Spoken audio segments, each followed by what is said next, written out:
الحمد للہ وکفا وسلام علی عبادہ الذین اصطفى اما بعد۔ 15 روزہ اسلامی عقائد کورس کا چھٹا عنوان ہے عقائد کی اہمیت و ضرورت۔ ہمارے کورس کا یہ اہم ترین عنوان ہے۔ پہلی بات یہ ہے کہ انسان کے پاس اپنا کچھ بھی نہیں ہے۔ بولنے والی زبان اللہ نے دی ہے، سننے والے کان اللہ نے دیے ہیں، سمجھنے والی عقل اللہ نے دی ہے، اور دھڑکنے والا دل بھی اللہ تعالیٰ نے دیا ہے۔ یہی چیزیں ہیں جن سے انسان خیالات کرتا ہے، منصوبے کرتا ہے، اور جو کچھ بھی اس کے پاس ہے اپنا نہیں ہے، سب کچھ اس ذات باری تعالیٰ کا ہے۔ جس ذات نے سب کچھ دیا ہے اس ذات کا شکر ادا کرنا اس پر ضروری ہے۔ شکر ادا کرنے کا پہلا درجہ یہ ہے کہ اس کی جو حیثیت ہے اس کو تسلیم کرے، اس کے بارے میں جو عقیدے ہیں ان کو اپنائے۔ دنیا میں ایک آدمی دوسرے کا بڑا خیال کرتا ہے، اس کا مالی تعاون کرتا ہے۔ اب جس پر احسان کر رہا ہے تو اس کو اس کا احسان ماننا چاہیے۔ وہ کہہ رہا ہے کہ میں اس کا احسان من ہوں، لیکن میں اس کو انسان نہیں مانتا۔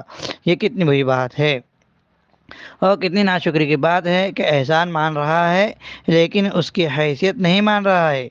اصل چیز ہے حیثیت تسلیم کرنا۔ انسان پر جس کے احسانات ہے اس کے شکر کا پہلا درجہ ہے کہ اس کی حیثیت تسلیم کرے کہ وہ خدا ہے، وہ ایسی صفات والا ہے۔ یہ ماننا، یہ تسلیم کرنا، یہ شکر کا پہلا درجہ ہے۔ دوسری بات یہ ہے کہ اللہ تعالیٰ نے انسان کو پیدا کیا ہے کہ وہ اللہ تعالیٰ کو پہچان کر اللہ تعالیٰ کی عبادت کرے، اور عقیدہ درست کیے بغیر اللہ تعالیٰ کی پہچان ہونا ناممکن ہے۔ تیسری بات یہ ہے کہ ہمیشہ کی کامیابی جو اللہ تعالیٰ نے رکھی ہے، اور ناکامی یا یوں کہہ لے کہ جنتی یا جہنمی ہونے کا مدار اللہ تعالیٰ نے عقیدے پر رکھا ہے۔ چوتھی بات یہ ہے کہ عقیدہ بنیاد اور اساس ہے، اور بنیاد کے بغیر کوئی چیز باقی نہیں رہتی۔ ہم مکان بناتے ہیں، پہلے اس کی بنیاد بناتے ہیں، بنیاد ہٹا دو تو مکان گر جائے گا۔ اسی طرح دین کی بنیاد اور دین کی جڑ عقیدہ ہے، اگر عقیدہ ہٹا دو تو پورا دین گر جائے گا۔ پانچویں بات یہ ہے کہ قرآن پاک کے اکثر آیات، علماء نے لکھا ہے کہ 500 آیات یعنی 6000 میں سے صرف 500 آیات یہ شرعی احکام کے متعلق ہیں، ان سے شرعی احکامات ثابت ہوتے ہیں۔ باقی جو آیات ہے ان میں پچھلی قوموں کے واقعات کا ذکر ہے، تو ان واقعات کے ضمن میں بھی عقیدے کا ذکر ہے۔ تو قرآن پاک کی زیادہ تر آیات عقیدے کے متعلق ہے۔ اتنی زیادہ اہمیت ہے عقیدے کی قرآن میں کہ قرآن مجید کی اکثر آیات عقیدے کے متعلق ہیں۔ چھٹی بات ہے کہ اللہ تعالیٰ کے انبیاء کرام آئے ہیں تو ہر نبی نے سب سے زیادہ تاکید عقیدہ درست کرنے کی فرمائی ہے کہ اپنا ایمان درست کر لو۔ ساتویں بات یہ ہے کہ عمل میں معمولی غلطی ہو جائے تو اس کی تلافی ہو سکتی ہے، کوتاہی ہو جائے تو اس کی تلافی ہو سکتی ہے، لیکن عقیدے میں معمولی غلطی ہو جائے تو اس کو ہمیشہ کے عذاب کا مستحق بنا دیتی ہے، یعنی عقیدے کی معمولی غلطی یہ برداشت نہیں ہے۔ آٹھویں بات ہے کہ عقیدہ یہ کردار کا سر چشمہ ہے، یعنی انسان کے دل و دماغ میں جو بات ہوتی ہے اس کے مطابق اعمال صادر ہوتے ہیں۔ انسان کے اعمال و حرکات اس کے خیالات کے گرد گھومتے ہیں۔ اگر خیالات صحیح ہو تو اعمال بھی صحیح ہوتے ہیں، ورنہ صحیح نہیں ہوتے، اور خیالات کا تعلق عقیدے سے ہوتا ہے، لہذا عمل صحیح کرنا ہے تو اس کے لیے بھی عقیدہ صحیح کرنا ہوگا۔ حدیث شریف میں بخاری شریف کی حدیث ہے، ہمارے سرکار تاجدار مدینہ محمد عربی صلی اللہ علیہ وسلم فرماتے ہیں کہ جسم میں ایک ٹکڑا ہے، اگر وہ صحیح اور درست ہو جائے تو سارا بدن صحیح اور درست رہے گا، اگر وہ فاسد ہو جائے تو سب فاسد۔ الا وہی القلب، اور وہ ٹکڑا دل ہے۔ اور دل عقیدہ بناتا ہے، اور دل کا تعلق عقیدے سے ہے۔ عقیدے درست اور ٹھیک ہو جائے تو چیزوں کا ٹھیک ہونا بھی ممکن ہے، اور اگر عقیدہ ٹھیک نہ ہو تو باقی چیزوں کا ٹھیک ہونا ممکن ہی نہیں ہے۔ اللہ تعالیٰ کے یہاں قیامت میں اعمال تولے جائیں گے کہ اعمال کے نماز کا وزن ہوگا کہ اس کی نماز لاؤ، اب اس نے نماز پڑھی ہے تو اس کی نماز کا وزن ہوگا، گنتی ہوں گی، تب اس کی نماز میں وزن کس چیز سے آئے گا؟ تو اخلاص سے آئے گا، اور اخلاص کا تعلق بھی عقیدہ اور دل سے ہے۔ نویں بات یہ ہے کہ بات گزر چکی کہ عمل کی کوتاہی اللہ تعالیٰ معاف کر دیں گے، لیکن عقیدے کی خرابی کبھی معاف نہیں ہوں گی۔ 10ویں بات یہ ہے کہ انسان کی روحانی ترقی، جیسے انسان دنیا میں مادی ترقی کر رہا ہے، ٹیکنالوجی میں آگے بڑھ رہا ہے، اسی طرح اس کی روحانی ترقی ہوتی ہے جس سے وہ اللہ تعالیٰ کے قریب ہوتا ہے۔ تو اسی طرح اخلاقی ترقی ہوتی ہے، اور اسی طرح اس کی تمدنی ترقی ہوتی ہے۔ تو عقیدے کی خرابی بڑی رکاوٹ ہے اس ترقی میں۔ جب عقیدہ خراب ہوتا ہے تو یہ تمام ترقی رک جاتی ہے۔ اس لیے کہا جاتا ہے کہ انسانیت کی سب سے بڑی ضرورت عقیدے کی اصلاح ہے۔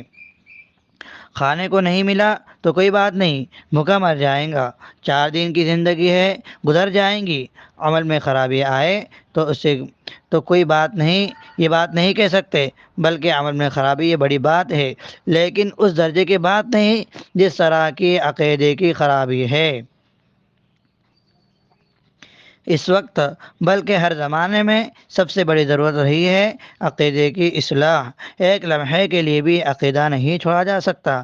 انبیاء علیہم الصلاۃ والسلام نے اپنا سارا وقت عقیدے کی اصلاح پر لگایا ہے۔ حضرت نوح علیہ الصلاۃ والسلام نے اپنا سارا وقت عقیدے کی اصلاح پر لگایا ہے۔ عقیدہ ہر وقت کی ضرورت ہے، اس کو ایک لمحے کے لیے بھی نہیں چھوڑا جا سکتا۔ نماز کبھی چھوڑی جا سکتی ہے، انسان سفر میں ہے چھوڑ سکتا ہے، مرض میں ہے، بیمار ہے چھوڑ سکتا ہے، بعد میں قضا کر لے گا۔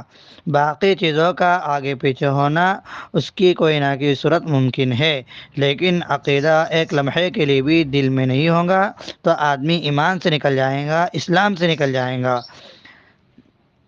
بعض اوقات زبان سے مجبوری کی حالت میں اجازت دی گئی ہے کہ اپنی جان بچانے کے واسطے عقیدے کے خلاف کلمہ کفر کہہ دیں، کفر کی بات کہہ دیں، لیکن قرآن پاک کہتا ہے وَقَلْبُهُ مُطْمَئِنٌ بِالْإِيمَانِ کہ قلب اس کا ایمان پر مطمئن ہو۔ تو یہاں پر بات یہ ہے کہ مجبوری کی حالت میں کلمہ کفر کہہ سکتا ہے، اجازت تو ہے، لیکن دل اس کا ایمان پر، عقیدے پر مطمئن ہونا ضروری ہے۔ اگر دل مطمئن ہے تو وہ ایمان والا باقی رہے گا، ورنہ نہیں۔ تو دل سے عقیدے کا تعلق ہوتا ہے، زبان سے صرف اظہار ہوتا ہے، دل سے عقیدہ ایک لمحہ کے لیے بھی نہیں چھوڑا جا سکتا۔ باری بات یہ ہے کہ ہمارا دین کا جو پہلا امتیاز ہے اور جو نمایاں شعار ہے، جس کا سب سے زیادہ اصرار ہے، وہ لا الہ الا اللہ ہے۔ اور لا الہ الا اللہ کیا ہے؟ یہ ہمارا عقیدہ ہے۔ محمد رسول اللہ صلی اللہ علیہ وسلم کیا ہے؟ یہ ہمارا عقیدہ ہے۔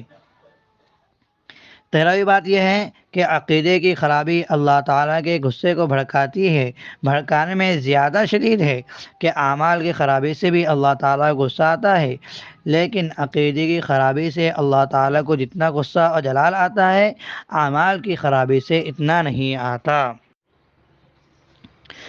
14ویں بات یہ ہے کہ عقیدہ بیج کی طرح ہے، اچھا بیج بوئیں گے تو اچھی فصل پہ آئیں گی، اور خراب بیج بوئیں گے تو خراب فصل آئیں گی۔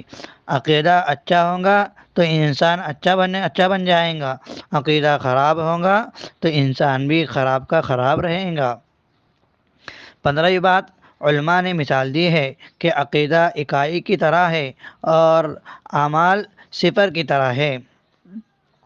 کہ اکائی کی طرح مطلب یہ ہے کہ آپ عدد یعنی 1 2 3 یہ اکائی ہے، یہ لکھے، ایک لکھے اور ایک کے بعد صفر یعنی 0 لگائے تو یہ عدد بڑھ جائے گا، یعنی 10 ہو جائے گا، اور اگر 2 صفر بڑھائے تو 100 ہو جائیں گے، اور 3 بڑھائے تو 1000 ہو جائیں گے، لیکن اگر اکائی کے بغیر صرف 0 بڑھائے تو کچھ عادت نہیں بڑھیں گے، یعنی کوئی گنتی آگے نہیں چلیں گی۔ تو اسی طرح عقیدہ اکائی کی طرح ہے اور اعمال صفر کی طرح ہے۔ اگر اعمال عقیدے کے بغیر ہو تو اعمال کی کوئی حیثیت نہیں ہے، اعمال کی حیثیت ایسی ہے جیسے 0 بغیر عدد کے، بغیر اکائی کے۔ 16ویں بات یہ ہے کہ قرآن پاک نے خراب عقیدے والوں کو ناپاک اور نجس کہا ہے۔ خراب عقیدے والوں کو نجس و ناپاک کہا ہے کہ قرآن پاک میں اللہ تعالیٰ فرمایا ہے انما المشرکون نجس، کہ مشرکین یعنی اللہ تعالیٰ کے ساتھ اللہ کی وحدانیت میں جو کسی کو شریک ٹھہراتے ہیں وہ مشرک ہے، خراب عقیدے والے ہیں، ناپاک ہے۔ اسی طرح منافقین کو بھی قرآن پاک میں نجس کہا ہے، کیونکہ ظاہر زبان سے انہوں نے اسلام کا اقرار کیا لیکن دل میں عقیدہ خراب ہے۔ 17ویں بات یہ ہے کہ عقیدہ عمل پر ابھارتا ہے۔ جو آدمی اللہ تعالیٰ کو مانتا ہے وہ اللہ تعالیٰ کی عبادت کرنے کی کوشش کرے گا، ان کو راضی کرنے کی فکر کرے گا، ان کو راضی کرنے والے اعمال کرے گا، اور جو مانتا ہی نہیں وہ کیوں کرے گا؟ جو قیامت کو مانتا ہے وہ آخرت کی تیاری کرے گا، جو نہیں مانتا وہ کیوں کرے گا؟